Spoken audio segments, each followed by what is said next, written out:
Então, pessoal, eu falei no finalzinho da aula passada um pouco do método de separação de variáveis, né? Usando simetria na coordenada φ, e falei que ia dar um exemplo, então vou começar com esse exemplo hoje, mas antes disso, vocês querem perguntar alguma coisa? Bom, então a gente vai fazer o seguinte problema.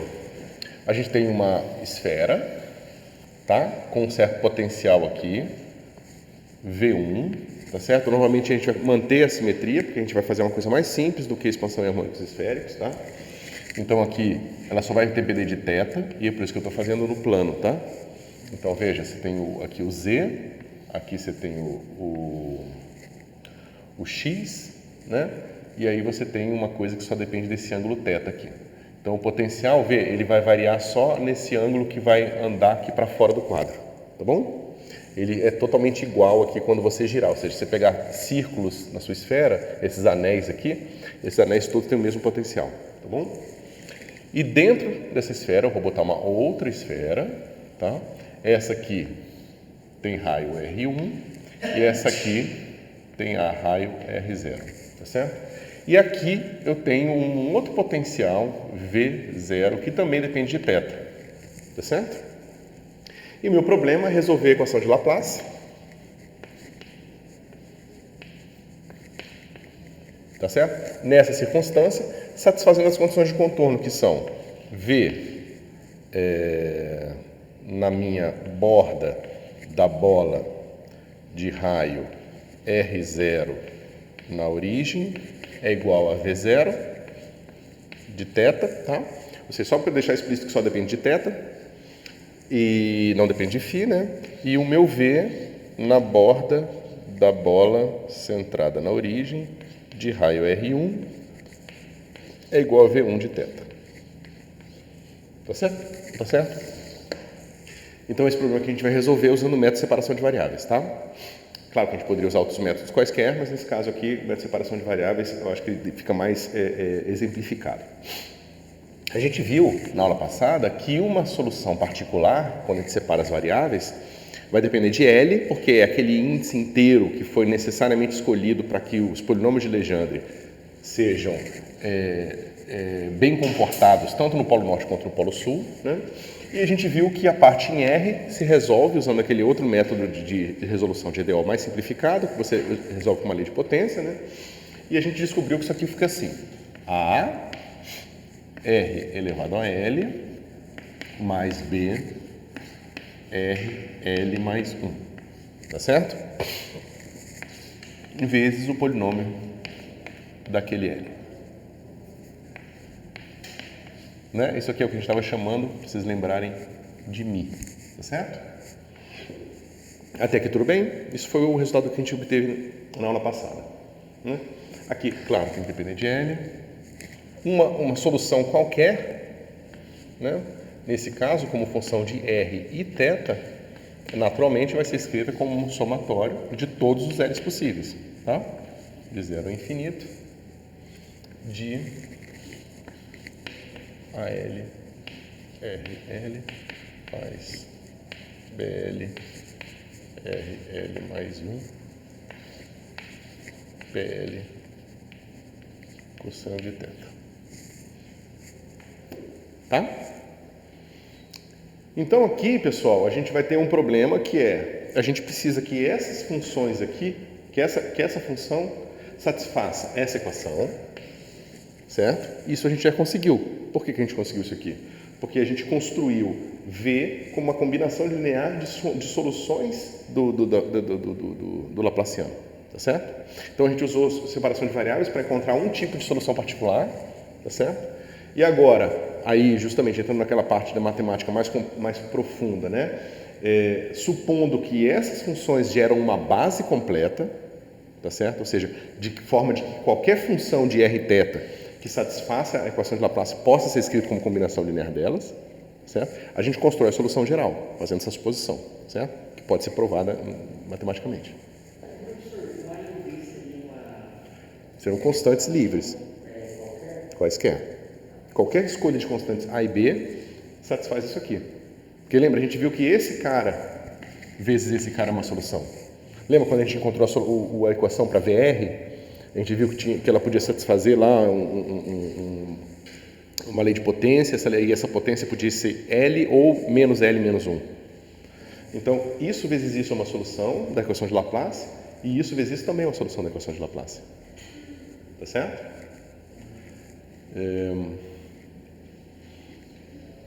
Inclusive, você pode até reorganizar essa somatória aqui para ela ser de menos infinito a mais infinito, se você preferir. Né? Só tem que organizar aqui. Você vai ver que você vai ter todas as potências de R possíveis aparecendo. Né? R elevado a 0, né? Ou seja, constante, R1, R2, só que aqui também 1 sobre R, 1 sobre R quadrado, ou seja, todas as potências de R aparecem aqui. Certo? De certa forma, isso tem a ver com aquela maneira que a gente faz na série de Fourier, de ou você escrever cossenos e senos, ou você junta o cosseno e seno numa combinação linear para dar exponencial complexa. Você poderia fazer a mesma coisa aqui, tá certo? Você vai ter que combinar esse termo com esse termo aqui para fazer um termo só. Mas vocês entenderam que agora todo o problema reside nesse pedaço aqui. Tá? Porque vocês veem que simplesmente especificar isso aqui, naturalmente, não especifica unicamente nossa solução. A gente já sabia disso. Porque os teoremas de unicidade, eles são provados impondo condições de contorno, tá certo? Sem condição de contorno, a gente sabe que naturalmente que tem várias soluções, né, para o nosso problema. Qualquer duas soluções podem ser somadas para calcular uma terceira solução.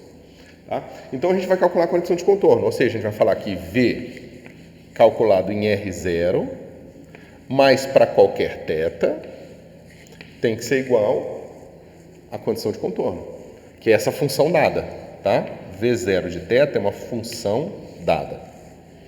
Ok? Bom, mas isso se traduz facilmente nisso aqui, né? Soma de L de 0 até infinito, de AL R0 elevado a L, mais BL sobre R0 elevado a L mais 1, tá certo? Aqui eu tenho PL de cosseno de θ, e isso aqui tem que ser igual à função arbitrária de θ. Mas como é que eu faço isso? Como é que eu resolvo essa igualdade aqui? Parece estranho, né?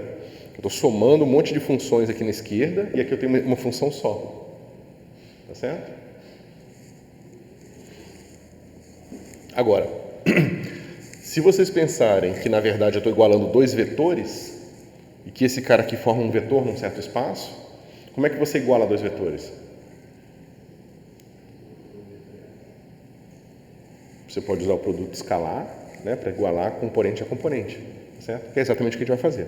Mas para isso a gente vai ter que introduzir, e aí novamente quem está no curso de Física Matemática vai ver isso com mais detalhe, mas aqui nesse curso a gente simplesmente diz que existe a seguinte propriedade. Eu pego a integral de 0 a π de PL de cosseno de θ, PL' de cosseno de θ, seno de θ dθ, e essa integral aqui, pessoal, dá delta L' dividido por 2L mais 1. Tá certo? Normalmente, no curso de Física Matemática, a gente vê que esse resultado aqui é hipernatural, porque a gente vai mostrar que o operador que define os polinômios de Legendre é um operador autoadjunto neste produto interno, e como tal, as autofunções formam uma base que é ortogonal. E você vê que nesse caso, como eu falei para vocês, é um caso em que tradicionalmente não se normaliza a base. Ela tem uma norma aqui, que é diferente de 1. Tá certo? Isso aqui está claro, pessoal? O que está acontecendo? Então você está pegando dois vetores de base e calculando o produto interno entre eles, de certa forma. Tá? A gente pode trocar a variável para simplificar a nossa vida. E se a gente trocar a variável de θ para cosseno de θ, o que acontece? A integral aqui vai de 1 a menos 1, tá certo? Então vamos lá. Integral de 1 a menos 1, tá certo? Aqui vai ficar PL de μ, PL' de μ, tá certo? Só que seno de θ, dθ, é d menos, vou botar um menos cosseno de θ. Todo mundo concorda? Todo mundo entende isso aqui? D cosseno de θ é d cosseno de θ dθ. né? Só que d cosseno de θ dθ é menos seno, por isso que tem esse menos aqui. Tá? Aí eu boto o menos aqui fora. E para simplificar minha vida, eu vou fazer essa integral de ser de menos 1 a 1. Aí eu tiro o menos aqui, tá certo? Ou seja, isso aqui fica igual integral de menos 1 a 1 de PL de mi, PL' de mi, dmi. Tá certo? Então isso aqui é uma outra lição para vocês, tá? Vocês veem que dependendo da escolha de variáveis que você usou para separar o seu problema, no caso ou mi ou θ, o seu peso é diferente. Tá? Mas não é porque o peso, na verdade é que o peso é o mesmo, só que um mesmo peso escrito em coordenadas diferentes tem expressões diferentes. Tá certo? Então o peso 1 aqui, ó, é só digamos, consequência da gente ter escolhido uma variável mais adaptada para aquela base de funções. Tá certo? Que são os polinômios de Legendre. Tá bom? Bom, se a gente já sabe isso aqui, fica fácil resolver nosso problema, né? Eu vou pegar essa expressão aqui e vou integrar dos dois lados. Tá bom? Eu vou multiplicar essa expressão aqui, eu pego essa expressão aqui, eu vou multiplicar dos dois lados por P, L' de mi. Tá bom? E vou integrar dos dois lados. Então vai ficar assim. Somatório de L de 0 é infinito. AL R0 elevado a L mais BL sobre R0 L mais 1. Aí vai ficar aqui, ó, integral de P de menos 1 a 1 de L' mi P L mi dmi. Tá certo? Que é a integral, claro que como eu vou integrar em mi, só atinge esse pedaço aqui, que é o único que depende de mi. Isso aqui vai ser igual ao lado direito, que vai ser como? Vai ser a integral de menos 1 a 1 de V0 vezes PL' de mi dmi. Tá certo? Mas veja, pessoal, isso aqui, ó, são números, tá? Você vê que isso não depende de nada. Cada uma dessas integrais para um L fixo é um número. É uma característica do meu... Né? Deixa eu escrever explicitamente. V0 de θ. Né? Lembrando que isso aqui é cosseno de θ, tá? Você pode escrever isso aqui como arcosseno de θ, se você preferir.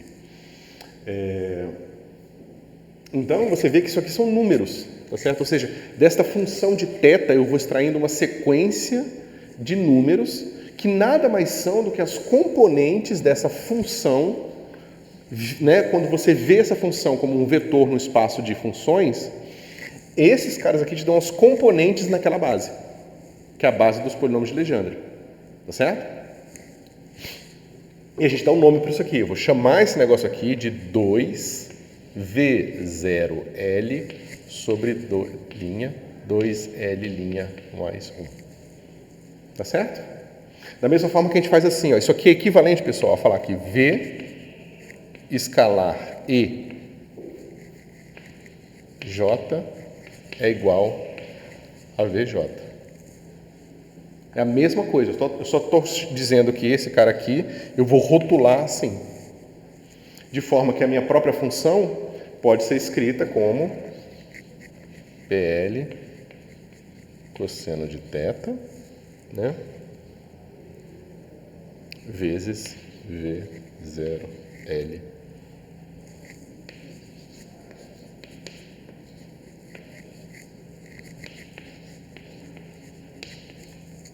Todo mundo concorda?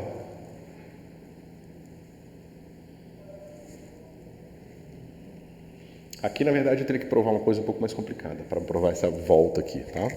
Mas isso aqui nada mais é do que essa definição usada de volta para definir a função. Tá bom? Bom, mas se eu sei isso aqui, pessoal, esse cara aqui, que era o que tinha um somatório, vai me dar uma delta de Kronecker aqui. Então, o que eu tenho que resolver vai se transformar numa expressão bem mais simples. O somatório vai embora. E eu vou ter que resolver a seguinte expressão. A L' R0 L' mais B L' sobre R0 L' mais 1, 2 L' mais 1. Por que ficou assim? Porque isso aqui dá 2 sobre 2L mais 1 vezes a delta de Kronecker. A delta de Kronecker está sendo somada em L, e ela é uma delta de Kronecker de L, L'. Então vai sobreviver só o termo L', tá certo? Que foi o que aconteceu aqui. O lado direito, como eu falei, eu vou definir esse cara aqui como sendo 2V0 L', 2L' mais 1. Tá? Isso aqui vai ser 2V0 L' sobre 2L' mais 1. Tá certo? O negócio aqui vai embora com esse aqui, tá ok? E a gente tem essa expressão agora aqui, tá?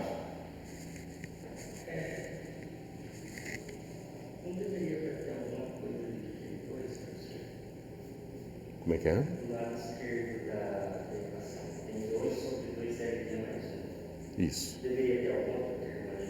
2 ou 1? Então, isso aqui te dá isso aqui, ó. Que tem um delta. O delta que você deve estar talvez sentindo falta dele, ele foi usado para matar o somatório aqui.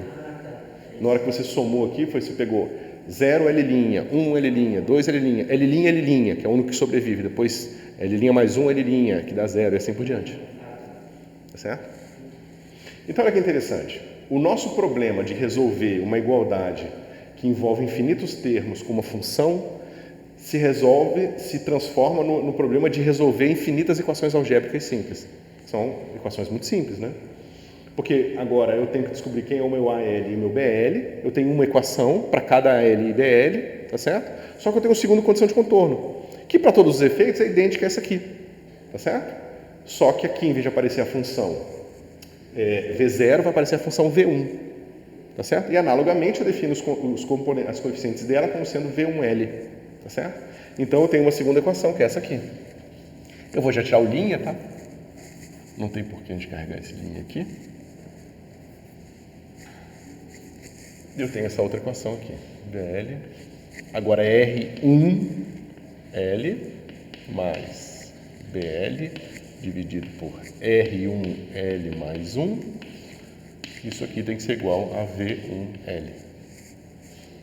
Tá certo? Então, tá vendo que a gente precisou dos dois contornos para definir a condição de contorno?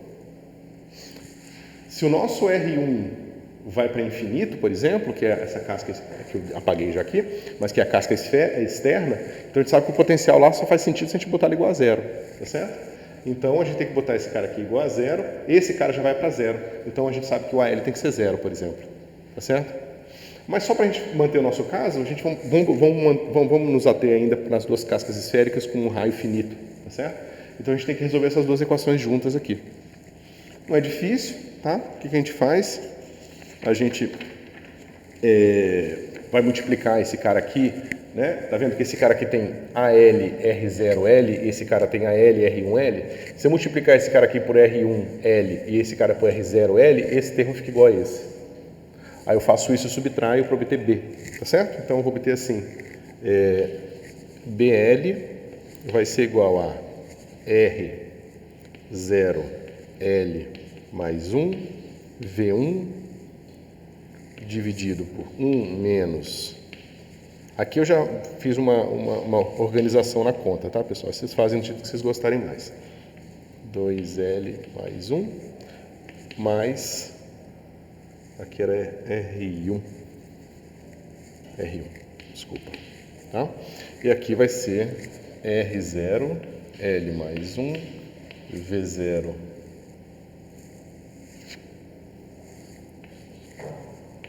L, dividido por 1 menos R0, R1, 2L mais 1. Tá certo?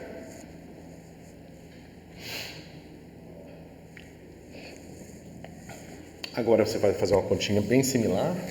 Você vai pegar essa expressão aqui, vai multiplicar por R0, R0 elevado a L mais 1, e essa aqui por R1 elevado a L mais 1. Esse termo fica igual a esse. Você subtrai para obter o AL. Tá certo?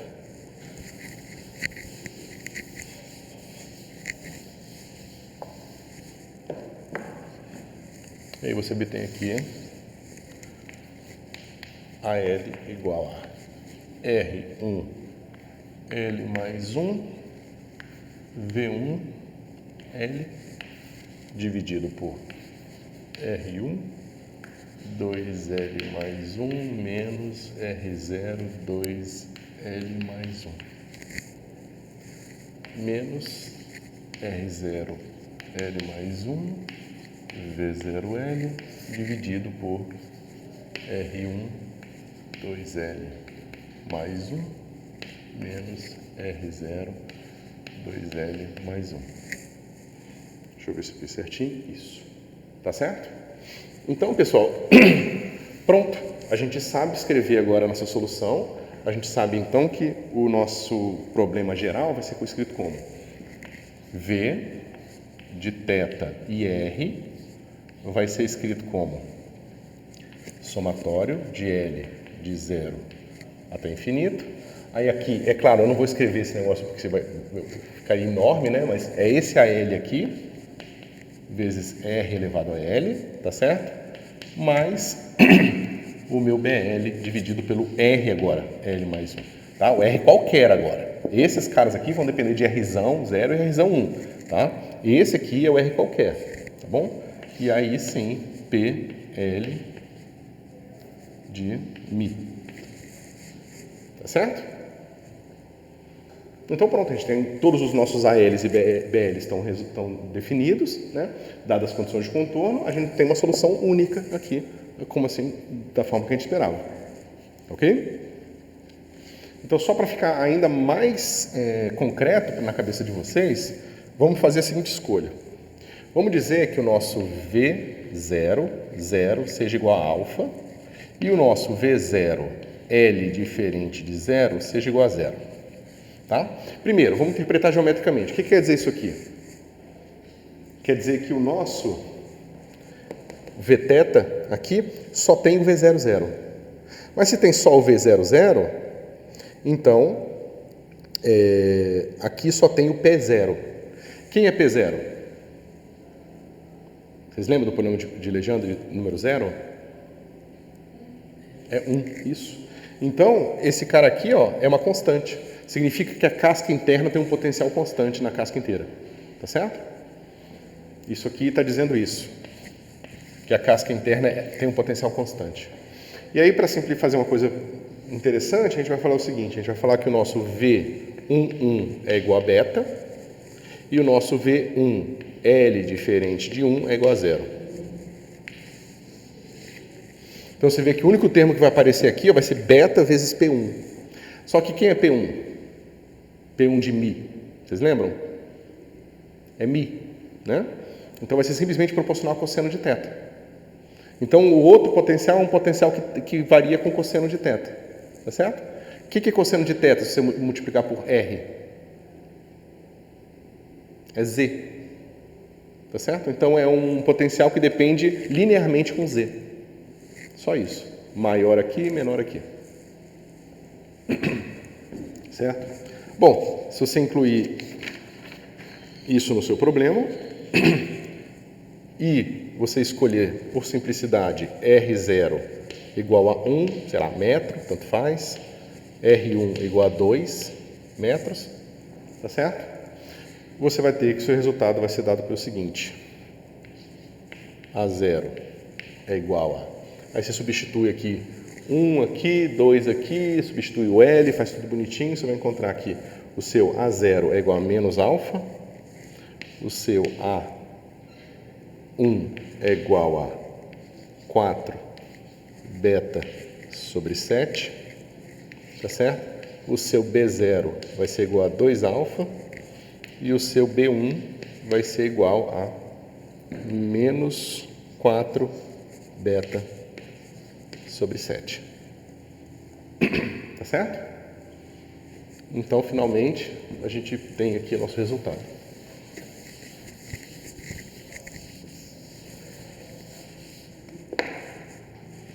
A gente tem aqui que V vai ser igual a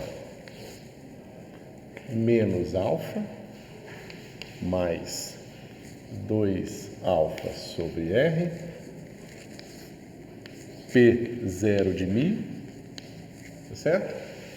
Mais 4 beta sobre 7 R menos 4 beta sobre 7 1 sobre R quadrado. E aqui vai vir como? Vai ficar P1 de Mi. Tá certo? Quando o meu R for igual a 1, quanto é que dá isso aqui? Né? Vai ficar menos alfa mais 2 alfa. Quando o meu R for igual a 1, vai ficar alfa. E esse cara vai dar 1. Esse cara aqui, ó, a gente viu que o fator que aparece aqui é idêntico ao fator que aparece aqui. Então, quando R for igual a 1, vai ficar isso menos isso, vai dar 0. Então, está de fato satisfazendo a condição de contorno. Em R igual a 1, quando o meu Rzinho for igual a 1, eu estou recuperando esse meu resultado aqui, ó. Quando o meu Rzinho for igual a 2, o que vai acontecer? Aqui vai ficar 2 sobre 2, então vai ficar alfa, alfa menos alfa dá 0. Tá certo? E quando aqui for 2, vai ficar 2 aqui, então vai ficar 8 beta sobre 7, menos, esse cara vai dar 4, tá certo? Então vai ficar menos beta sobre 7. Então vai ficar 7 sétimos, né? Vai ser igual a beta. Então você vê que tudo se casou bonitinho, as condições de contorno estão satisfeitas. Esse cara aqui, você tem garantia de que essa expressão aqui, ó, somada com essa aqui, satisfaz a equação de Laplace, então o seu problema está resolvido. Essa é a única solução possível para o seu problema, tá certo? Pelos teoremas de unicidade. E é assim que se usa, em geral, o método da separação de variáveis. Você vai escolher um sistema de coordenadas apropriado para o seu problema, vai escrever as suas equações diferenciais parciais naquele sistema. Isso vai te dar um conjunto de 3 equações diferenciais ordinárias. Você vai resolver as equações diferenciais ordinárias impondo as condições de regularidade que tem a ver com a geometria do seu problema. Isso vai te dar uma base completa e aí você usa essa base completa para escrever as condições de contorno. Tá certo? Em geral, é assim que você trabalha em problemas de separação de variáveis. Certo? Alguma dúvida, pessoal?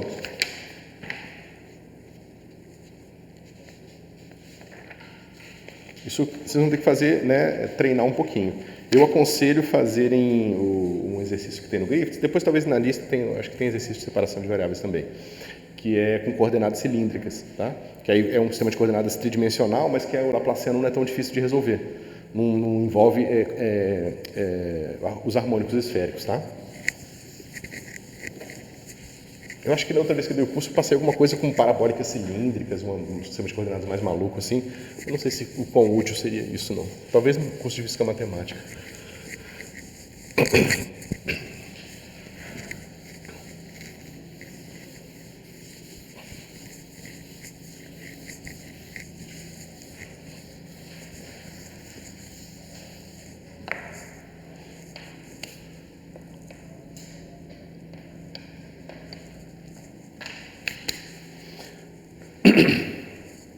Bom, vamos passar para o próximo assunto.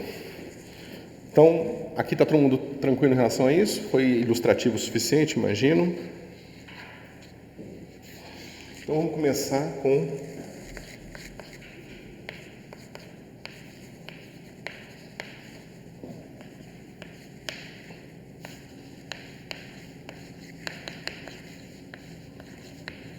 tá? Então, veja, a gente viu características gerais de Laplaciano, né, de funções harmônicas. Nós vimos o método de separação de variáveis, o método das imagens, e agora a gente ainda vai ter uma terceira forma de encarar problemas de eletrostática, tá? Essa é uma forma que, na verdade, está muito mais próxima de muitas coisas que a gente faz na aplicação prática, tá? Porque a expansão multipolar, ela tem a ver com essa expansão em funções que a gente estava vendo aqui, né, para soluções, por exemplo, para condição de contorno, mas de forma que induzida por uma modelagem física, tá? Eu já vou deixar claro o que eu quero dizer com isso. Então, vou dizer o seguinte, eu tenho o seguinte problema, eu tenho aqui um certo centro, aí eu boto um vetor x, tá certo? Que dá a posição de uma carga mais q, eu tenho um vetor menos x, né, em relação a esse centro, que dá a minha carga menos q, tá certo? eu tenho agora um ponto de aplicação, que é onde eu quero calcular o meu campo elétrico. Tá certo? Então, aqui eu não estou botando nenhuma condição de contorno especial, nem nada, eu estou fazendo um problema simples, tá? Minha condição de contorno é simplesmente zero no infinito, não tem buraco, não tem condutor, não tem nada. Então a gente sabe que nessa circunstância, esse campo elétrico aqui, o potencial dado que descreve esse campo é dado por 1 sobre 4π epsilon zero, que sobre...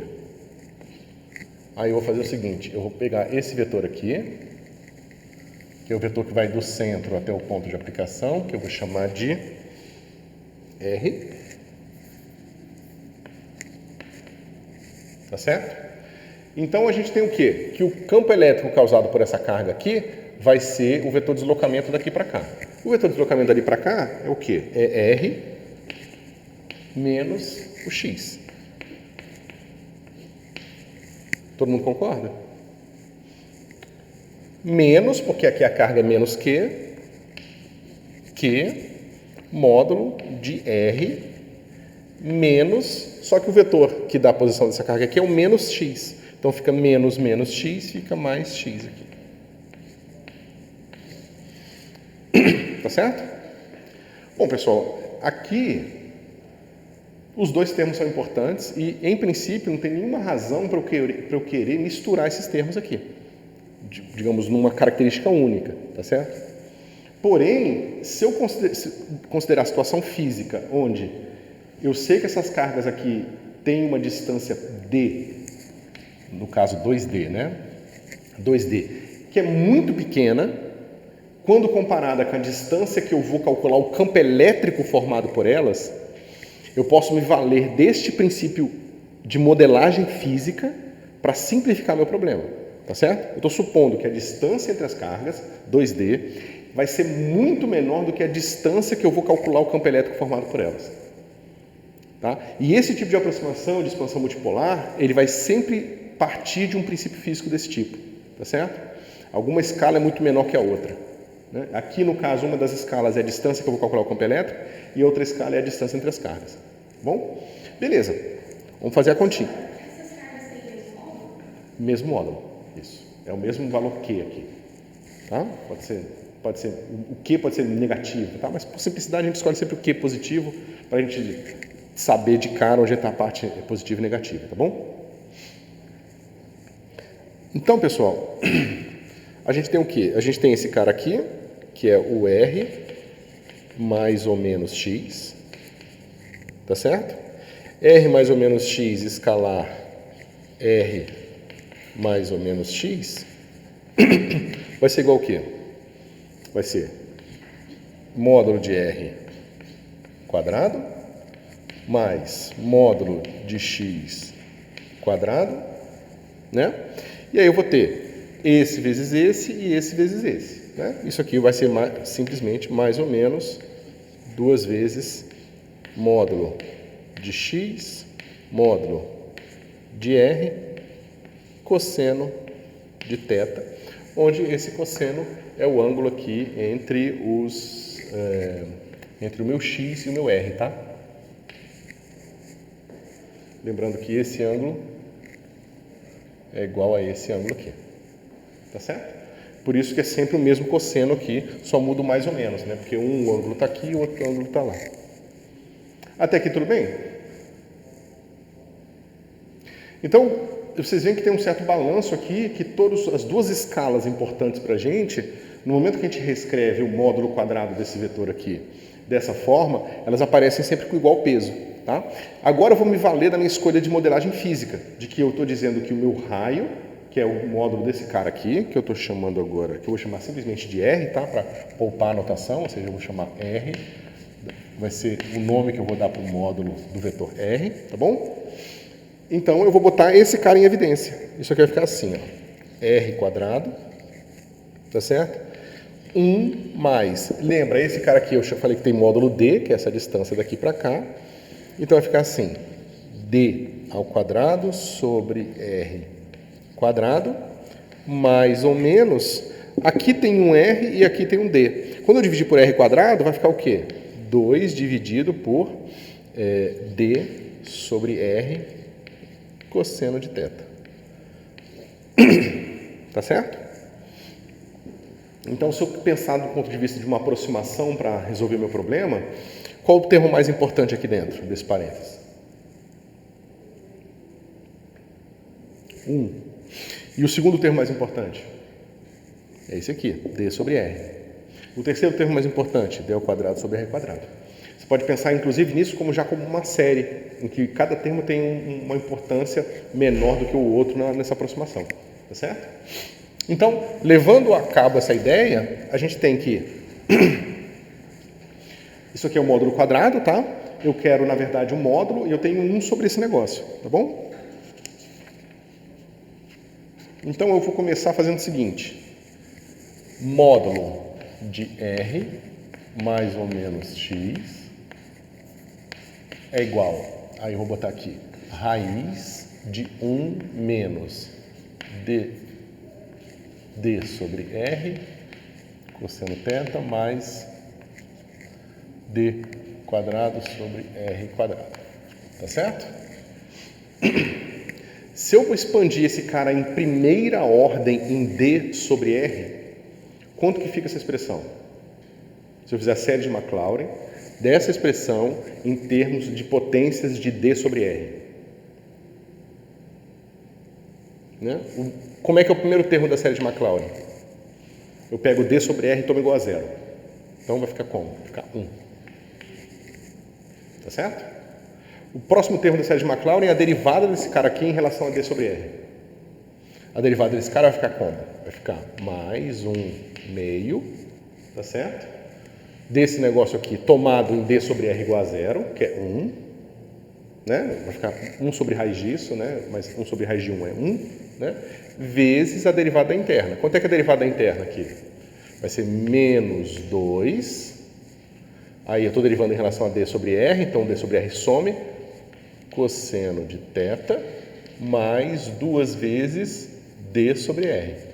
Só que eu vou tomar isso aqui igual a 0, né? d sobre r igual a 0. Tá certo?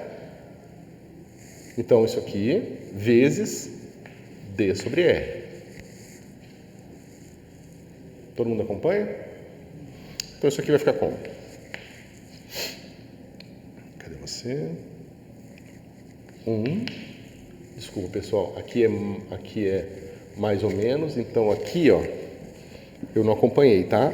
Tinha que ser mais ou menos... Peraí. Quando é menos... Quando é mais, quando é menos, tá certo? Então, esse mais ou menos tinha que estar aqui, ó. Tá certo? E aqui vai ficar como? Vai ficar menos, tá vendo? Esse termo. Então, vai ficar menos mais. Tá bom? Deixa eu ver se eu não errei nada. Isso. Tá?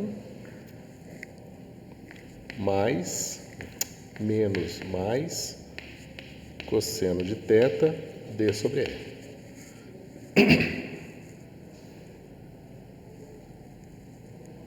Tá certo? Isso aqui, pessoal, faltou o R aqui, tá?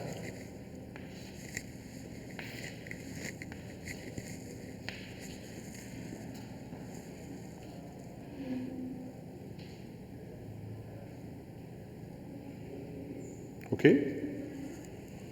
Bom, só que agora o que eu quero? Eu quero 1 sobre R menos x menos 1 sobre R mais x. O que eu faço aqui? Veja, eu vou ter um termo de 1 sobre R. Todo mundo concorda? Que é 1 sobre, né? Tem esse termo de R aqui, para o mais e com menos. Aí eu vou ter o seguinte, 1 sobre 1, começa com menos, d sobre r cosseno θ, menos 1 sobre 1 mais d sobre r cosseno θ. Tá certo?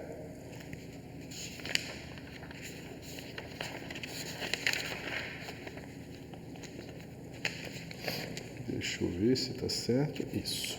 Então, ó, o que vai acontecer aqui, pessoal? Eu tenho que expandir esse cara em Maclaurin de novo. Tá certo? Quando eu expandir esse cara em Maclaurin, eu vou tomar d sobre r igual a 0, vai dar 1, né, mais a derivada. A derivada desse cara aqui vai dar menos 1, porque esse cara está elevado à potência menos 1, tá certo? Vezes a derivada da interna, que vai ser menos cosseno. Tá certo? Então, menos com menos vai ficar mais.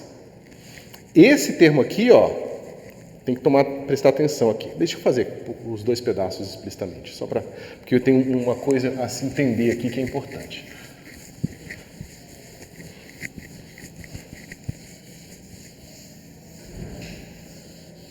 Ó, vai ficar assim.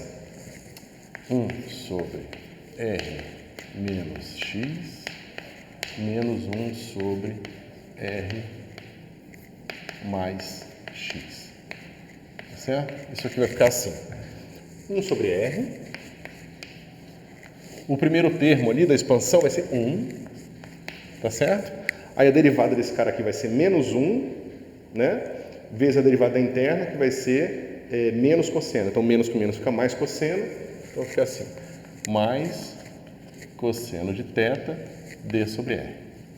Tá certo? Esse cara aqui tem um menos na expansão. Então, eu vou botar um menos. Vou botar aqui um colchete para ficar bonitinho. E aqui eu vou botar um menos e abrir o parênteses. Esse termo daqui, ó, ele também tem um termo de 0, que vai dar 1. 1 aqui. Só que agora eu tenho a derivada desse cara aqui, que vai ser menos 1, vezes a derivada interna, que é mais. Então, vai ficar menos aqui mesmo. Vai ficar assim, menos cosseno de θ d sobre R. Naturalmente, isso aqui tudo eu estou fazendo é válido até primeira ordem, tá? A primeira ordem d sobre R. Só que olha aqui. Aqui apareceu 1, aqui apareceu menos 1. Mas se vocês traçarem a conta que a gente estava fazendo, esse 1 aqui, ele apareceu só 1, ou apareceu só assim, porque aqui eu tinha Q, né? E aqui, né, era mais um negócio com menos Q. Pode falar. Professor, qual é a motivação da gente expandir isso em torno de R que a gente está fazendo? O que a gente está fazendo é justamente usar a nossa hipótese de modelagem física de que a gente quer calcular campos elétricos de cargas que estão muito próximas, vistas de muito longe. Isso a gente vai ser assim, o arroz com feijão que a gente vai usar o tempo todo para fazer as modelagens de materiais macroscópicos. Tá certo? Então você vê que, na verdade, se você pensar só nessa expansão aqui, você tem Q mais menos Q. E é por isso que está dando 0. Se eu tivesse uma carga maior, uma carga menor, não seria mais, tá certo? Isso vai ser importante daqui a pouquinho. Então, bom, nesse caso é Q menos Q, então esse cara foi embora com esse, mas esse se somou com esse, tá bom? E aí esse R se junta com esse e eu tenho o seguinte, eu tenho o resultado final, que vai ser V calculado em R igual a 1 sobre 4π ε0, tá certo? Que é aquela carga que eu tinha lá, D, tem um fator de 2, cadê? Eu acho que eu errei um fator de 2 em algum lugar, peraí.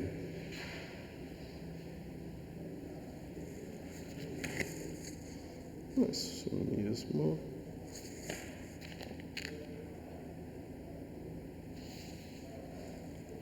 Ué, será que perdi um fator de 2?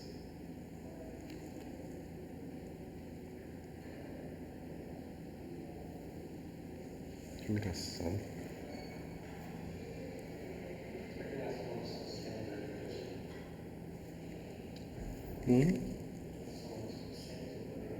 Não, vai dar esse fator de 2, mas não, ele não existe, na verdade. Eu fiz alguma besteira na hora de fazer a expansão aqui.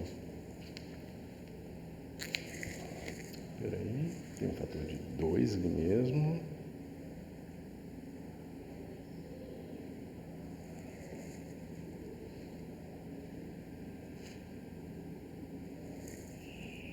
Não seria em 2D sobre R, fazendo porcaria de cerveja.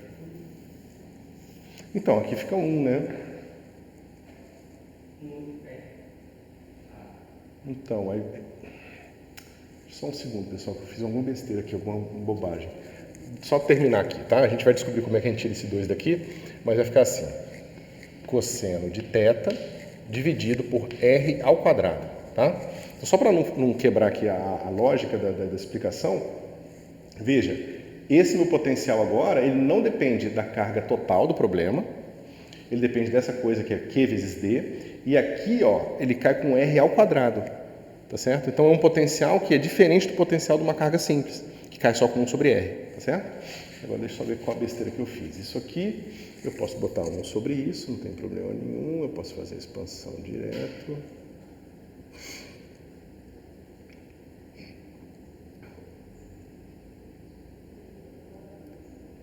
Se eu botar a expansão direto, vai ficar...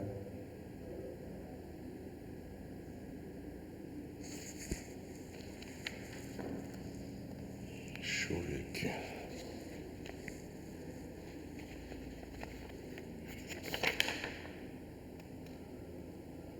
Não tem o fator de 2.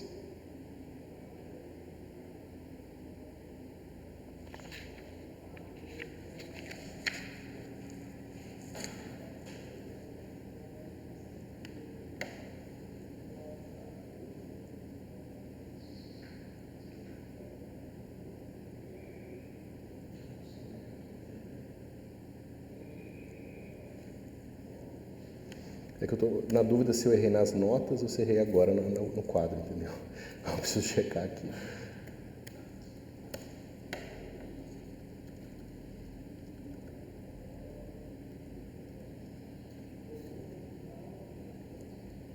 Eu errei agora no quadro. Não tem esse fator de 2 aqui, tá? Deixa eu só ver como é que a gente faz. Tinha que ter um fator de meio aqui. Esse fator de meio tinha que vir dessa expansão aqui. Mas não tem como, porque aqui, se eu fizer a derivada, vai cair menos 1. Isso. Aqui é o termo de ordem linear.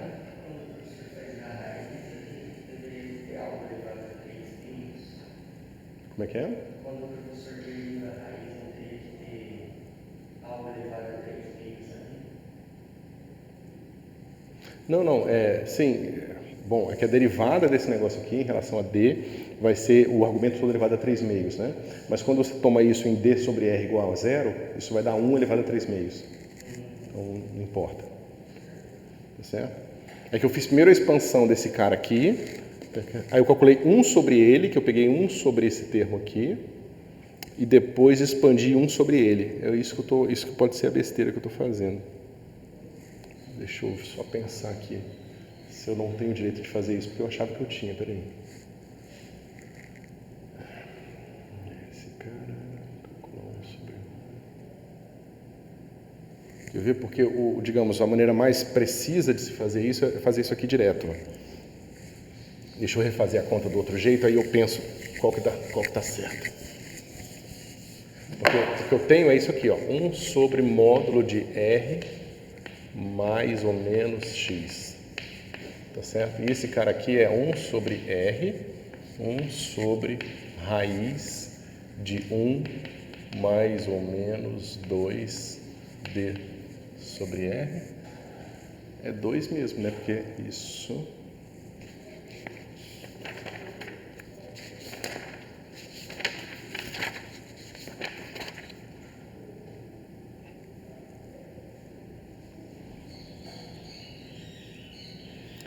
Que engraçado. Pessoal, tá tudo certo, tá? O que eu fiz estava tudo certo, só que na hora que eu fiz o desenho, eu fiz errado, tá? Eu falei o seguinte, lembra que eu falei que esses caras estão assim? E eu falei que essa distância aqui era D? Eu copiei errado daqui, essa distância aqui é D sobre 2. Tá certo? Então a conta que nós fizemos está toda certa, só que se a gente quiser a distância total entre as cargas, então é Q vezes 2D, tá? Que é a distância entre as cargas, tá? Que eu vou chamar de D' aqui, tá bom?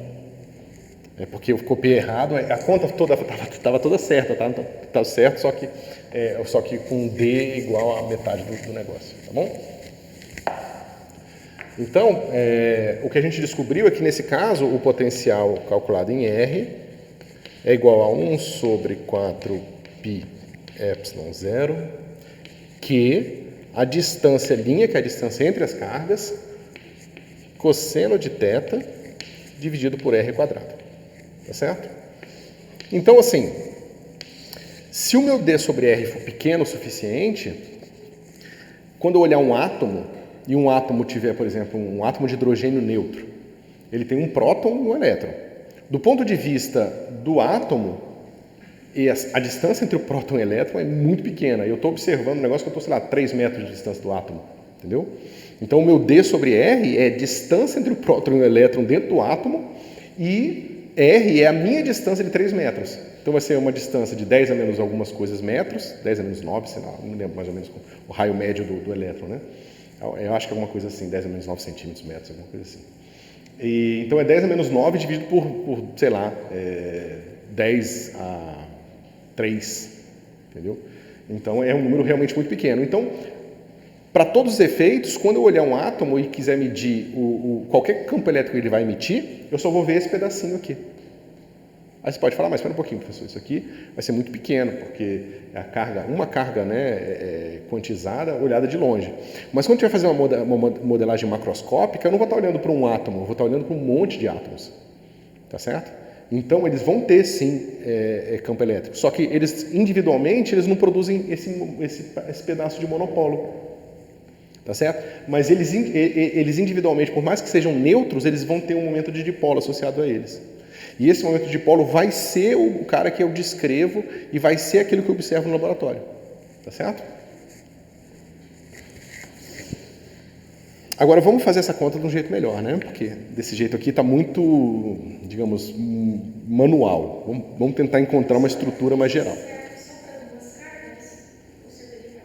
Não, isso justamente a gente vai generalizar agora para uma distribuição arbitrária de cargas. Tá? Então vamos lá. Vamos pegar aqui o V de R. Eu vou mudar para a minha anotação aqui de novo, tá? Um V num ponto X qualquer. 1 sobre 4π epsilon zero. Maravilha. Integral de ρ de x0, x menos x0. D3x. Tá certo? O que eu vou fazer aqui? Isso aqui é a minha distribuição de carga, tá certo? Eu tenho um raio típico da minha distribuição de carga, que é o meu x0 aqui. Se a minha distribuição de carga está contida, digamos que ela está circunscrita numa esfera de raio D, tá certo? E aí eu estou observando essa distribuição de carga de uma distância R, que é o meu vetor x aqui. Então, eu vou poder usar que o módulo do vetor x, quando comparado ao módulo do vetor x0, é muito maior. Tá certo? Então, é essa circunstância que eu quero descrever.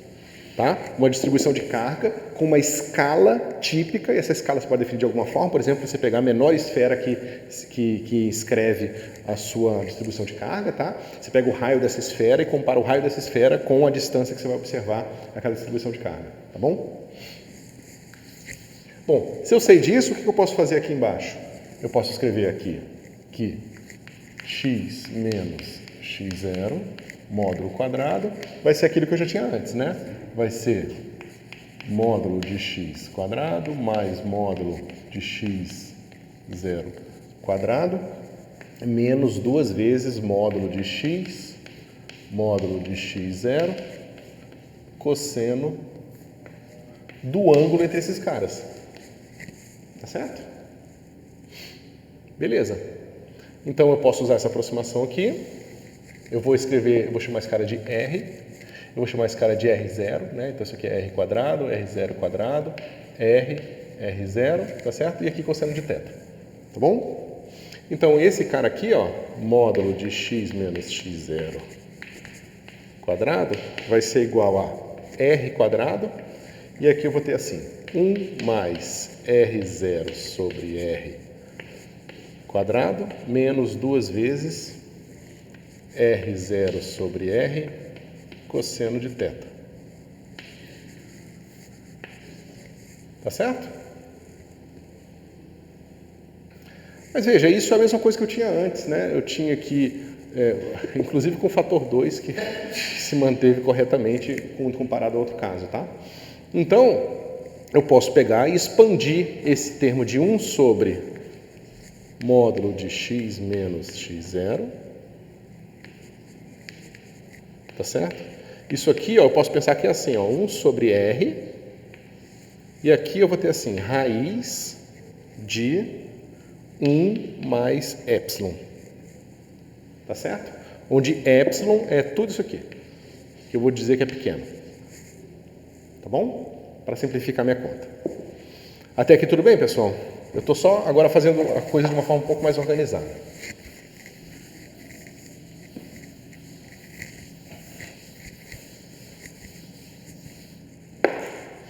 Então, quem é isso aqui? Quem é 1 sobre raiz de 1 mais epsilon?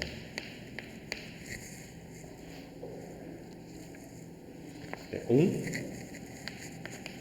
Derivada desse cara aqui, em relação a epsilon, vai dar menos meio. Então, vai ficar menos epsilon sobre 2. Todo mundo concorda? Se você fizer a conta aqui, você vai encontrar que o próximo vai ser 3 epsilon quadrado sobre 8. Tá certo? Menos 5, 16 epsilon cubo mais papapá. Tá certo? Quem é o primeiro termo aqui? É 1 menos 1 meio daquilo lá. Tá certo? Desse negócio que eu chamei de epsilon aqui. Então vai ficar assim. Menos 2 R0 sobre R cosseno de θ, mais R0 sobre R ao quadrado. Tá certo? Esse é o termo, é esse termo aqui. O termo de epsilon, ele contribui com o termo de R sobre R0 quadrado. Tá certo? Então, se eu quiser todos os termos até o termo quadrático, eu preciso pegar ainda o epsilon ao quadrado, que vai ter esse termo aqui ao quadrado. Vocês concordam? Então, eu vou pegar só esse termo, porque eu não quero termos maiores que o quadrado. Tá ok? Então, eu vou pegar aqui mais 3/8 do epsilon ao quadrado. Mas epsilon é isso aqui. O termo de quadrado que eu estou interessado é só esse pedaço aqui. Tá ok? Isso aqui ao quadrado vai ficar como? 4 R0 sobre R ao quadrado, tá certo? Cosseno ao quadrado de θ. Mais os outros termos. Tá bom? Mas vamos lá, pessoal. Isso aqui é o quê? 1 menos meio aqui, vai ficar 1, vai ficar R0 sobre R, cosseno de θ, tá certo? E olha que interessante, aqui eu vou ter menos meio vezes esse cara aqui, tá certo? Então eu vou botar aqui mais, aí eu vou ter, cadê isso? Eu vou ter R0 sobre R ao quadrado. Aí esse menos meio com esse 1 que está aqui, né, na frente do R0 sobre R quadrado, eu vou botar o menos 1 aqui. Menos 1 meio aqui. E esse cara aqui vai ficar o quê? Vai ficar mais 3 meios de cosseno ao quadrado. Vai ficar aqui, ó. Cosseno ao quadrado de θ, né? Cadê? Tem os 3 meios aqui.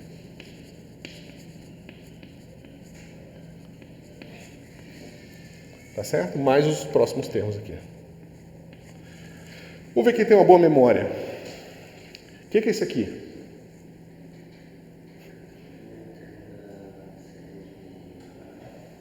Não. Pensa nos polinomes de Legendre. Quem é esse cara aqui? Quem é esse cara aqui? É o P1. E quem é esse cara aqui? É o P2. Tá certo? Então, o que a gente descobriu é o seguinte. A gente descobriu que isso aqui, se você fizer essa série, organizar ela bonitinha, termo a termo, você vai descobrir que isso aqui vai ser somatório de R0 sobre R elevado a L, PL, cosseno de θ.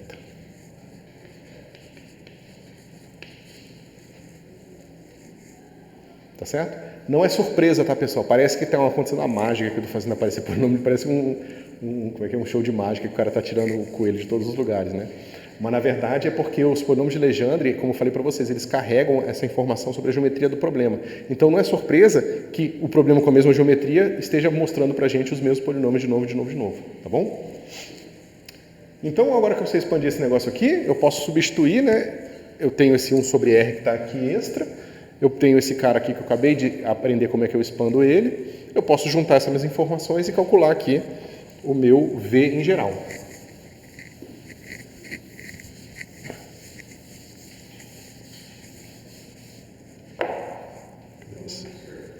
Pode falar.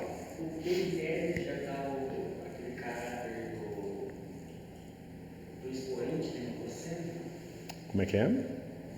O cosseno ele já está elevado a L, no caso, do PDL? Isso. O P de L, lembra que é um P de Mi, né? Vão ser polinômios. O de ordem 0 vai ser constante, o de ordem 1 vai ser proporcional só ao argumento, o de ordem 2 vai ter termos que vão ser 0, 1 e 2, o de ordem 3 vão ser 1, 2 e 3, ou seja, o P5 vai envolver até cosseno elevado à quinta, entendeu? E assim por diante. Então, quando eu junto tudo isso, eu tenho o seguinte, V de x vai ser igual a 1 sobre 4π ε0, somatório de L de 0 a infinito. Aí eu vou botar assim, 1 sobre, tá vendo que eu tenho esse cara elevado a L? Esse cara aqui é o módulo de x, esse cara é o módulo de x0, tá certo? Esse cara aqui, eu não estou integrando, minha integral é em x0. Ele não depende do R, tá certo? Então, isso aqui sai. Fica aqui, módulo de x elevado a L mais 1. E por que mais 1? Porque lembra que eu tenho esse cara aqui,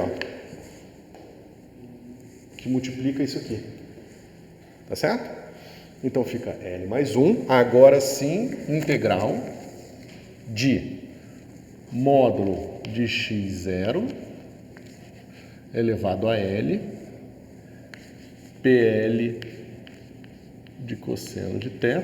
Tudo isso ρ de x0 d3x0. Então veja que interessante. Duas coisas aconteceram. Primeiro, eu consegui reescrever meu problema em termos de potências das minhas diferenças, das minhas comparações de escalas. Ótimo. Só que aconteceu uma coisa a mais aqui. A nossa integral original, ela envolve, lembra, essa integral escrita originalmente, né, com 1 sobre 4π ε0, integral de ρ de x0 dividido por módulo de x menos x0, d3x0, né? Eu estou pegando a contribuição de cada elemento de carga num ponto x qualquer. Mas essa integral é feita de tal forma que eu não consigo separar x de x0. Eles estão grudados ali. E como eles estão grudados, significa que o potencial num ponto vai sempre depender da distribuição de carga total. E não tem nenhuma característica que seja inata da distribuição de carga que eu esteja organizando aqui. Mas agora aqui não. Cada pedacinho desse aqui, aí tem que tomar um pouco de cuidado, porque aqui envolve o cosseno de θ, tá? E o cosseno de θ é o ângulo entre x e o x0. Tá certo? Então, esse cosseno de θ, ele parece que vai estragar a conclusão que eu vou chegar, que é o seguinte: eu consigo calcular coisas que são características da minha distribuição que não dependem do ponto de aplicação. Tá certo? Então, a menos desse problema do cosseno aqui, eu poderia fazer isso. Tá certo? Isso aqui tá claro, pessoal? Beleza. Se eu pego essa expansão aqui, o que é o primeiro termo? É sempre o PL com L igual a 0. PL igual a 0, P0 é sempre igual a 1. Então, esse cara aqui, no caso do termo de L igual a 0, é só a integral da carga. Tá certo? Então, se eu faço isso aqui, se eu separo os primeiros L's aqui, supondo que essa minha escala aqui realmente é muito díspare, então eu posso pegar os primeiros termos da expansão e dizer que é uma boa aproximação para o meu problema. Tá certo? Então vamos lá. Isso é a mesma coisa de dizer que o meu Vx vai ser igual a 1 sobre 4π ε0. Aí eu vou ter um termo que é assim, ó, 1 sobre R, que é o primeiro termo, do L igual a zero, integral de ρ de x0 d3x0. Olha que legal. Tá certo? O próximo vai ser como? Vai ser mais... Deixa eu ver se eu botei explicitamente. Botei. 1 sobre r quadrado, tá certo? Integral de r0 cosseno de θ ρ de x0 d3x0. Então, olha que legal. Quando eu pego o potencial gerado por uma distribuição de carga visto de longe, o termo que domina é o que a gente chama de monopolo. O que é isso aqui? É a integral da carga no volume dela. Isso aqui dá carga total. Carga total. Naquela, né? Lembra que eu fiz um desenho aqui com uma distribuição de carga vista aqui de longe? Essa distribuição de carga total aqui, ela tem uma carga total QT. Então, visto de longe, é como se essa distribuição aqui, meio que a forma dela é mais ou menos irrelevante para a gente. Certo? Porque se esse termo aqui é muito menor que esse termo aqui, porque a razão das escalas é muito grande, então qualquer distribuição de carga vista de longe é muito bem aproximada por uma carga pontual. É como se fosse uma carga pontual, porque veja, é 1 sobre R aqui. É como se fosse uma carga pontual com carga total QT aqui. Então, aquilo que era uma carga, né, uma distribuição de carga, vista de longe, parece uma carga pontual. É claro que, depende da precisão do meu problema e da diferença das escalas, eu vou precisar calcular também os termos de dipolo. Tá certo? Agora, eu ainda não expliquei direito o que é dipolo, porque a gente viu ali num caso simples, a gente viu que é uma característica da distribuição de carga, que só tem a ver com a distância entre as cargas, né, o cosseno daquele ângulo. Né? E aqui ainda está misturando um pouco R e R0, tá certo? Porque eu tenho aqui o meu R0 e o meu cosseno de θ. Tá bom? Então, vamos pensar um pouco, né? E aqui, é claro, tem os outros termos, tá? Vamos dar mais um passo aqui em organizar o que a gente está fazendo.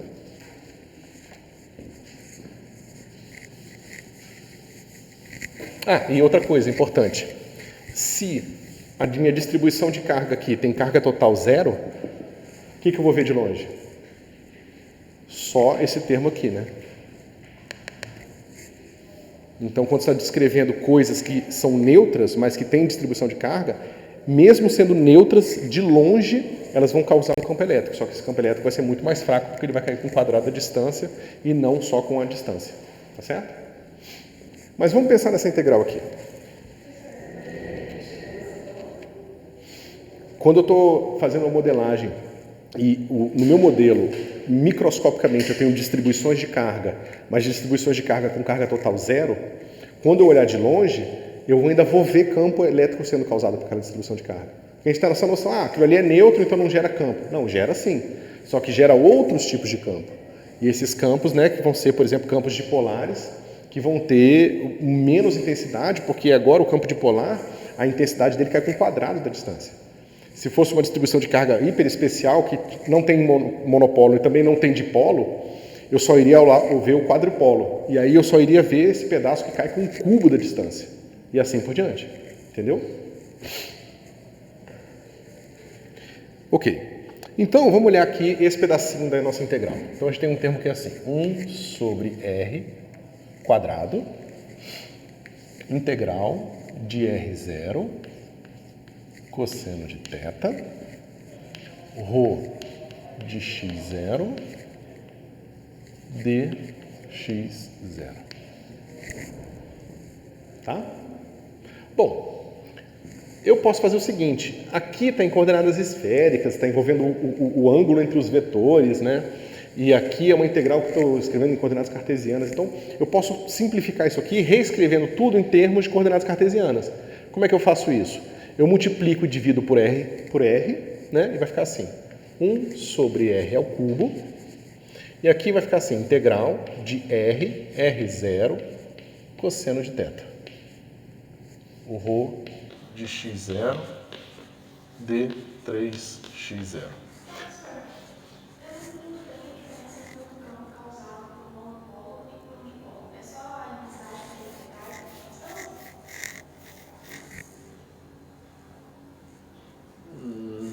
Não, fisicamente ele vai ter natureza diferente, vai ter características diferentes, tá certo? No fim, pessoal, isso aqui é um artifício matemático para se fazer uma conta, tá certo? Mas como esse tipo de situação na nossa vivência acontece muito, se a gente está frequentemente observando materiais neutros, mas que podem ter esses campos dipolares, então acaba que tendo uma realidade física da nossa convivência, entendeu? E essa realidade física da nossa convivência, ela é mais facilmente vista quando você faz essas expansões multipolares, tá certo? Porque elas destacam essa característica da distribuição.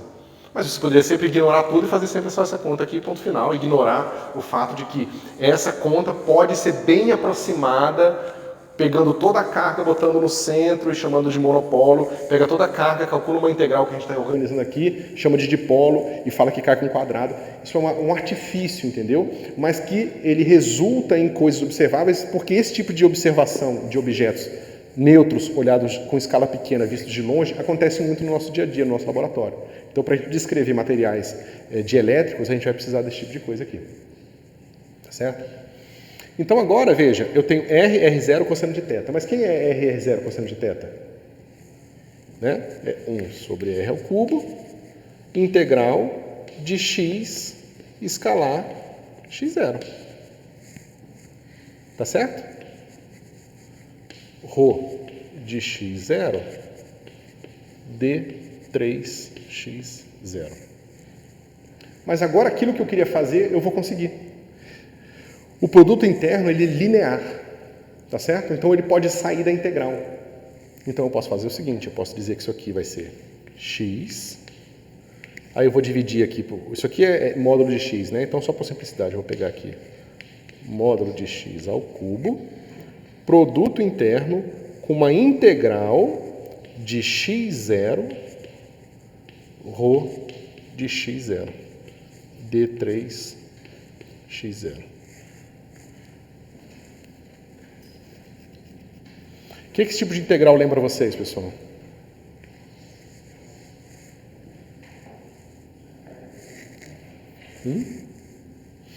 É uma posição que eu estou pesando, eu estou somando várias posições.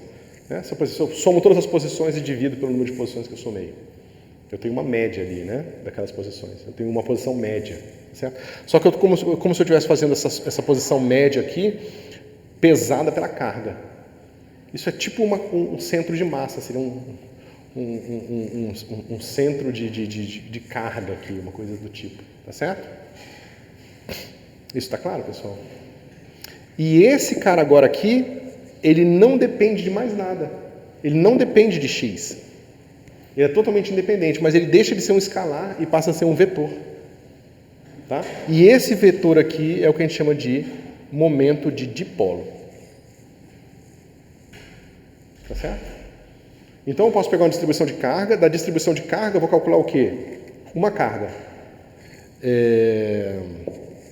Eu vou calcular uma carga total, dando um momento de monopolo. Se eu calculo o próximo termo da série, eu vejo que vai ter um momento de dipolo aqui, que vai ser um vetor. Tá certo? E aí você pode se perguntar, mas espera um pouquinho, e se eu continuar aqui na minha expansão? Aqui apareceu 1. E por que apareceu o 1 aqui? O que aconteceu? Eu tenho um momento de monopolo, que é uma coisa escalar. Quando eu peguei o próximo termo, vai ter o termo P1 da série dos polinomes de Legendre, tá certo? Que vai ter o cosseno. Um cosseno vai ser um produto escalar, de x com x0. Se eu pegar o P2, eu vou ter 2 cossenos. Aí eu teria que escrever esse produto ao quadrado. Então ia ser uma coisa assim, eu ia ter dois x0s aqui dentro, tá certo? Com ambos fazendo o produto com um outro x aqui. Em termos de notação tensorial, isso seria uma coisa assim, ó. Deixa eu ver, eu escrevo para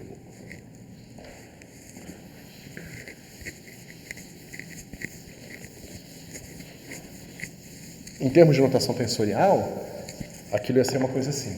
Integral x0 componente i, x0 componente j, tá certo? Rho de x0 d3x0. Mas quem é esse tipo de objeto que tem dois índices aqui em cima? Ele não é mais um vetor, né? Ele é um tensor. Então, o monopolo é um tensor de ordem 0, 0, que é um escalar. O dipolo vai ser um tensor de ordem 1, que é um vetor. O quadrupolo vai ser um tensor de ordem 2, que vai ser esses objetos com dois índices aqui.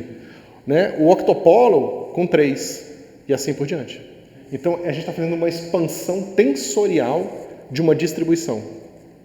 Então, você vê que essa distribuição aqui, ela pode ser que é uma função que depende de r, θ e φ, tá certo? Ela pode ser revista como essa expansão em objetos que vão ser um escalar, mais um vetor, mais um quadrupolo, vou chamar de...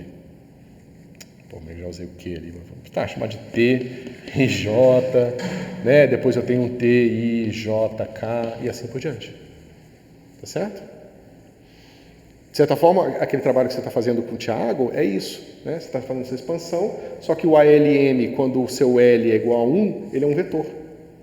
Quando ele é o L2, é esse tensor aqui reescrito de uma forma que a gente chama de tensor esférico, tá certo? E assim por diante. Então você está pegando toda a informação que é quanto de carga tem aqui, quanto de carga tem aqui, e está reescrevendo essa informação em termos de tensores, tá certo? E isso é conveniente quando você quer fazer essas modelagens onde você tem grande disparidade de escalas aqui, que você pode aproximar bem aquilo que você está fazendo só com os primeiros termos da série. Tá certo? Então, por exemplo, em física, você está sempre procurando a boa modelagem, que é a boa expansão, aquela que basta 2, 3, 4 termos da série para você conseguir fazer uma boa descrição do que você está fazendo. Tá certo? Ok.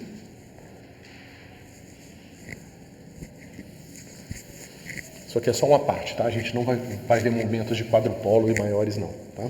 Só para vocês saberem que eles existem. Bom, então o último ponto técnico para a gente entender do que está acontecendo é o seguinte. Tudo o que a gente fez começou quando a gente fez o seguinte. A gente pegou 1 sobre x menos x0, tá certo? E expandiu esse negócio aqui com 1 sobre r somatório de L de 0 até infinito, de R0 sobre R elevado a L, PL de cosseno de θ. Tá certo? Mas veja bem, o que isso aqui está falando para a gente? Digamos que eu tenho aqui a minha distribuição de carga, e aqui é o ponto que eu vou calcular o meu campo elétrico. Tá certo? Esse cara aqui é x. O módulo de x é essa distância daqui até aqui.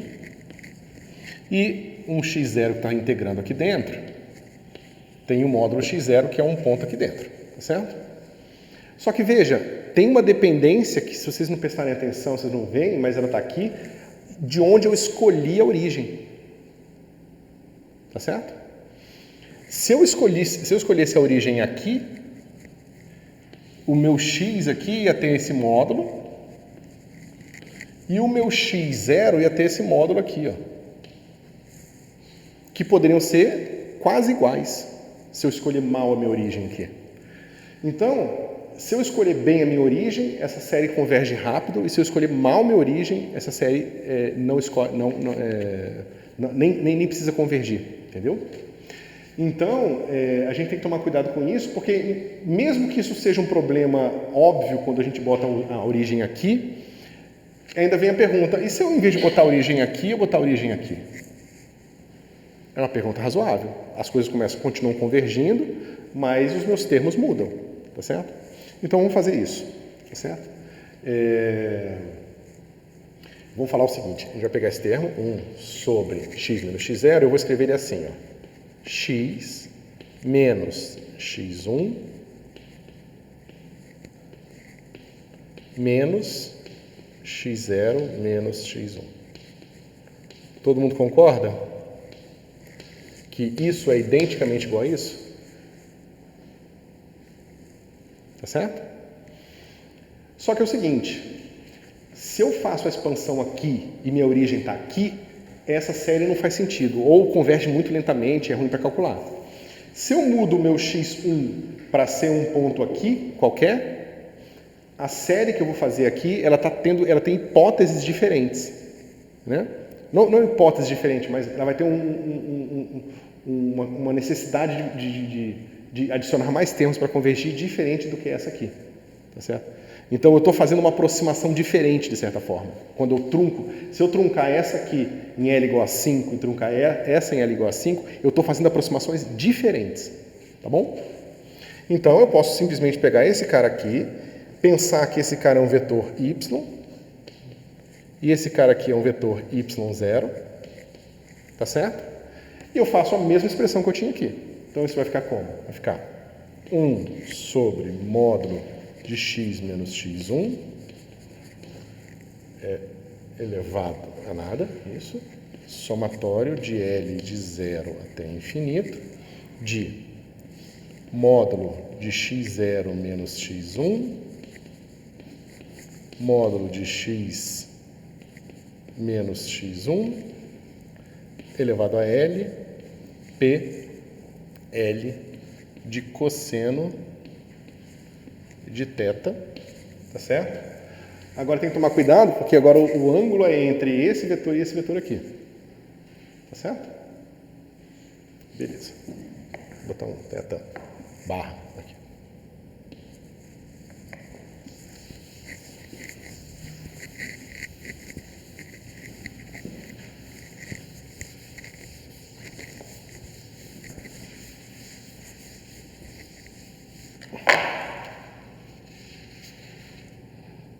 Ou seja, se eu substituir isso na minha expressão por potencial, eu tenho o seguinte, eu tenho que o meu potencial em x vai ser igual a 1 sobre 4π ε0, somatório de n de L igual a 0 até infinito, de 1 sobre módulo de x menos x1 elevado a L mais 1, integral de x0 menos x1, ρ de x0,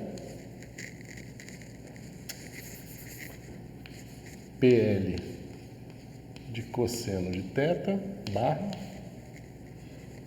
ρ de x0, isso, d3x0, tá certo? Então, quando eu mudo a minha origem, também muda os meus momentos todos, tá certo? Então, se eu calculo aqui, né, deixa eu ver como é que eu fiz. Se eu calculo agora aqui só os primeiros termos, vou ter o seguinte, eu vou ter v de x, vai ser igual a 1 sobre 4π ε0, módulo de x menos x1, bota a carga total. Um pequeno negócio. Carga total aqui, que é só integral ali no ρ zero, tá certo? Mais 1 sobre 4π ε0, x menos x0, x menos x1, escalar integral de x0 menos x1, ρ de x0, d3 de x0, mais os próximos termos aqui todos. tá certo? Então agora meu momento de dipolo é calculado assim, ó. Ele tem esse x1 aqui, tá certo? E esse todo aqui vai ser o meu momento de dipolo P, calculado com respeito à origem x1 agora, tá certo? Então, se eu calculo a minha expansão multipolar, né, em relação a esse ponto, eu tenho uma expansão. É como se eu estivesse pegando toda essa carga aqui e colocando ela aqui. Tá vendo que o meu QT, agora, ele emana como se ele estivesse em x1. Tá certo? É como se eu pegasse essa distribuição de carga aqui toda e colocasse aqui. Mas pensa bem, fisicamente. Se a minha carga está aqui e eu estou fazendo uma aproximação em que eu estou falando que ela está toda aqui, os outros termos na expansão multipolar, eles têm que corrigir isso. Para que no fim a gente tenha a distribuição de carga aqui. Entendeu? Então, você vê que quando você escolhe mal a origem, os termos da expansão, eles têm que corrigir a escolha ruim que você fez. Tá certo? Enquanto que se você coloca a origem aqui, tá certo? Então, naturalmente, esses termos aqui vão ser menores, né? Porque eles não vão corrigir tanto, não vão precisar corrigir tanto o que está acontecendo aqui. Tá? Mas duas coisas interessantes acontecem. Bom, primeiro, quando a minha carga total é zero, eu só tenho o meu termo, que eu vou chamar termo de dipolo, tá? Que eu vou chamar de VD, dominando. Tá certo? Mas o que acontece? Esse cara aqui, ele vai ter o mesmo problema... Espera um pouquinho que faltou um termo aqui.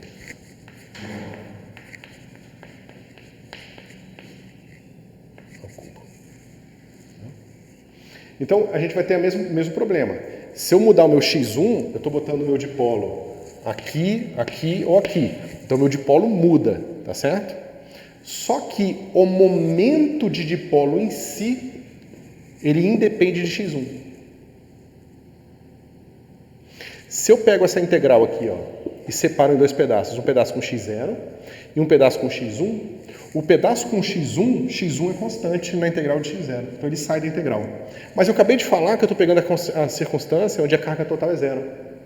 Então, o termo com x1 fatora o x1 e dá a integral só em ρ, que é zero. Tá certo? Então, não existe ambiguidade no momento de dipolo, tá certo? De uma distribuição de carga total zero, no momento de dipolo. Mas ainda vai ser importante a escolha do x1, justamente porque os outros termos, quadrupolo, octopolo e assim por diante, eles vão corrigir uma potencial má escolha que eu vou fazer para a origem da minha distribuição. Tá certo? Beleza.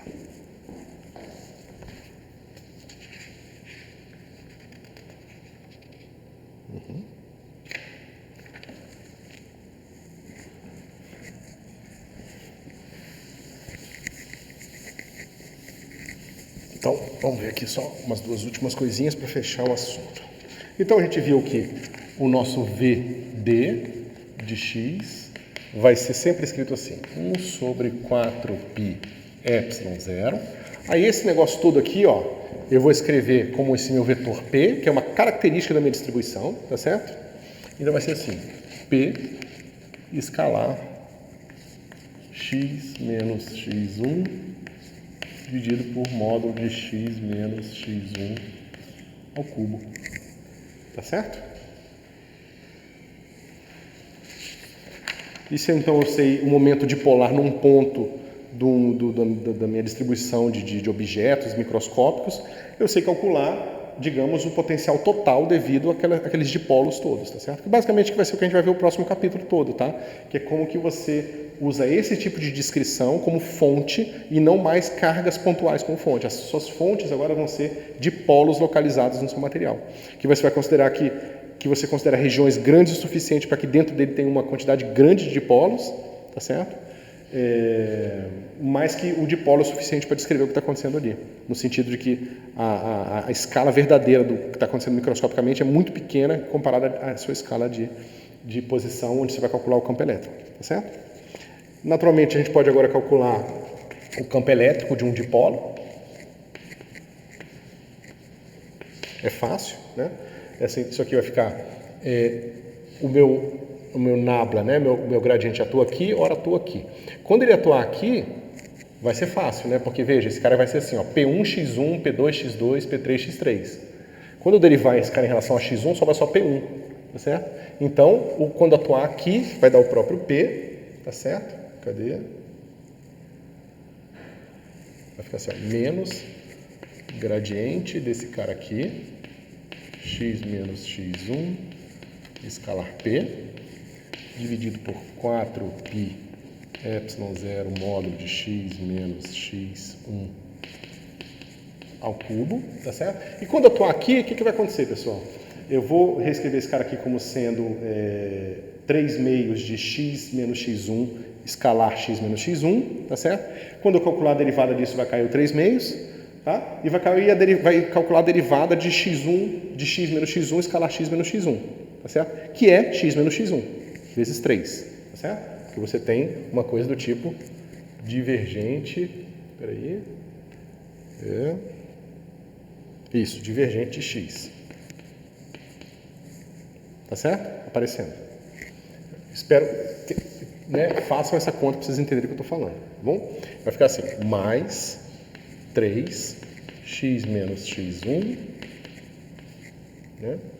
Esse termo repete, porque eu estou fazendo regra de Leibniz, então fica x menos x1 escalar P, tá certo? Dividido por 4π ε0 módulo de x menos x1. E como eu derivei o negócio que era 3 meios, foi para 5 meios, então fica quinta. Tá certo?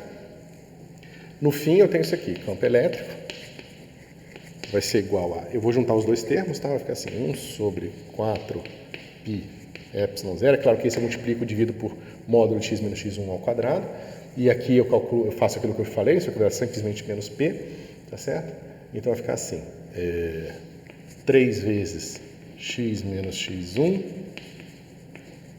vezes x menos x1 escalar p menos módulo de x menos x1 ao quadrado vezes p. Tá certo? Dividido por módulo de x menos x1 a quinta. Tá certo? Então tem aquela mesma característica, ó, você vê que aqui tem um módulo de x menos x1, outro aqui é a quinta, tá certo? Então você vê que agora o nosso campo elétrico cai agora com o cubo da distância, tá certo? Ó, se você olhar só para esse termo aqui, você vê mais claramente, quadrado com quinto, né, com 5, vai dar um x menos x1 ao cubo. Então o nosso potencial cai com uma potência maior e o nosso campo elétrico também cai com uma potência maior, tá bom? Outra coisa, né, esse aqui é o campo elétrico devido a um dipolo. A gente pode fazer o seguinte, a gente pode calcular esse campo elétrico escalar x menos x1. Né? Nessa direção unitária aqui, x menos x1. Então, esse cara aqui, escalar no campo elétrico, vai ser igual ao quê? X menos x1 aqui vai dar 1, quando eu calcular com esse cara aqui, peraí, aqui é o quadrado. Isso. Tá? Então, isso aqui, ó. Esse aqui com esse cara aqui vai dar módulo quadrado, sobra um módulo, corta aqui e fica 4. Tá certo? Deixa eu ver se eu errei.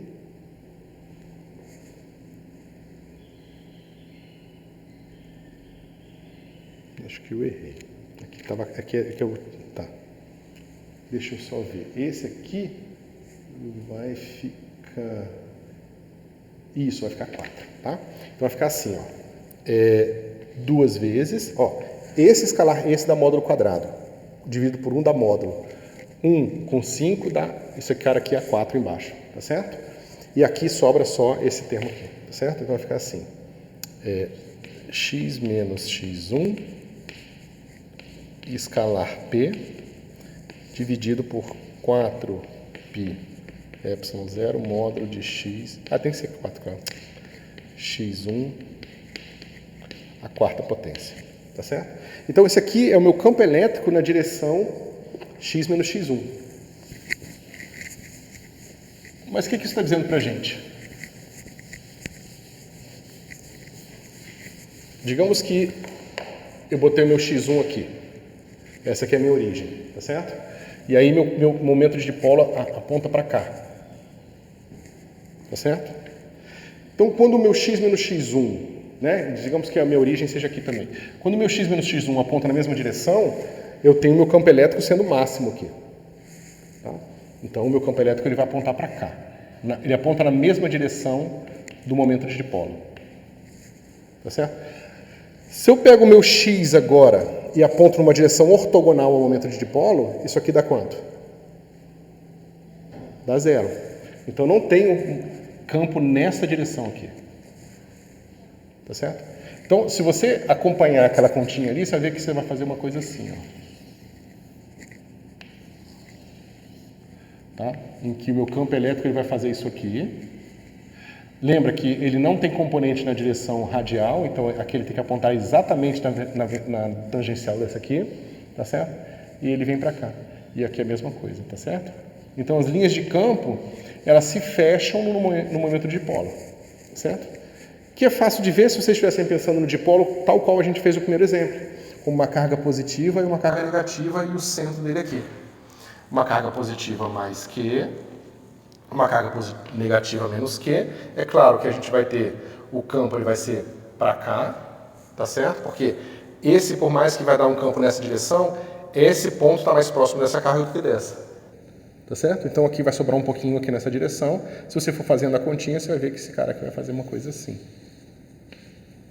Porque da mesma forma que esse ponto está mais próximo dessa carga, então ele tem um vetor líquido diferente de 0, né? Você vai ter a mesma distância daqui para cá do que você tem daqui para cá. Então você tem um vetorzinho nessa mesma módulo que você tem aqui como o que você tem aqui, tá certo? Então você tem esse tipo de coisa acontecendo aqui no momento de dipolo, tá certo? Esse cara aqui é um dipolo físico, tá? E esse aqui é um dipolo perfeito, onde eu simplesmente pego todos os termos da minha série, ignoro, falo que eles não existem, são zero, são desprezíveis, tá certo? E simplesmente faço a conta a partir do momento de dipolo, tem isso aqui. Enquanto um dipolo físico, na verdade, ele tem uma separação finita e tudo mais que a gente está calculando, e aí é claro que o campo elétrico aqui vai ser diferente, vai ser apontar para aqui para cá e tal. Mas no momento de dipolo idealizado, é claro que o dipolo está todo num ponto só, da mesma forma que a carga total da distribuição é vista num ponto só. Esse miolo aí, porque os campos estão se cancelando, né? Esse miolo da parte física, do dipolo físico. Os campos ali da carga mais ali no meio estão se cancelando, né? Bom, esse cara aqui, ó, ele vai gerar um campo nessa direção. E esse nessa direção também. Eles se somam aqui. Só que aqui, ó, o que está acontecendo é que esse gera um campo para lá. E esse continua gerando um campo para cá. Não é exatamente, né? Porque, ó, essa carga aqui, ela vai gerar um campo para cá. E essa vai gerar um campo um pouco menor para cá. Por que menor? Porque esse ponto aqui, ele está mais distante dessa carga do que dessa aqui. Então a carga, então no final eu tenho campo elétrico na direção do dipolo, que é o que eu estou falando para vocês. Então eu tenho um dipolo aí. Isso aqui é um dipolo físico, digamos assim, onde você tem uma distância diferente de zero entre as cargas. Aqui é a idealização do dipolo, pensando simplesmente num termo da expansão da série multipolar. Professor, então no caso, eu vou ter uma posição de equilíbrio das coisas, dos campos? Você vai ter uma posição ideal para calcular o dipolo para uma certa distribuição. Digamos que aquela posição é a posição tal que o dipolo melhor descreve a distribuição. Então, no caso, não vai ser o centro da distância, né? Depende, se for só duas cargas é o centro. Agora, se for uma coisa complicada, um ρ complicado, aí você tem que fazer as contas para descobrir. Então o dipolo só segue no campo, é isso? O campo elétrico ele vai apontar na mesma direção do dipolo e ele vai ser zero na direção ortogonal ao dipolo, que é justamente essa continha aqui, ó. Tá certo? Então ele vai fazer assim. Tá certo?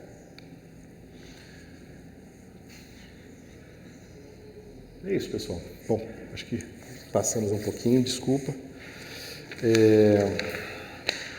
Então a gente já se vê na próxima terça para a prova.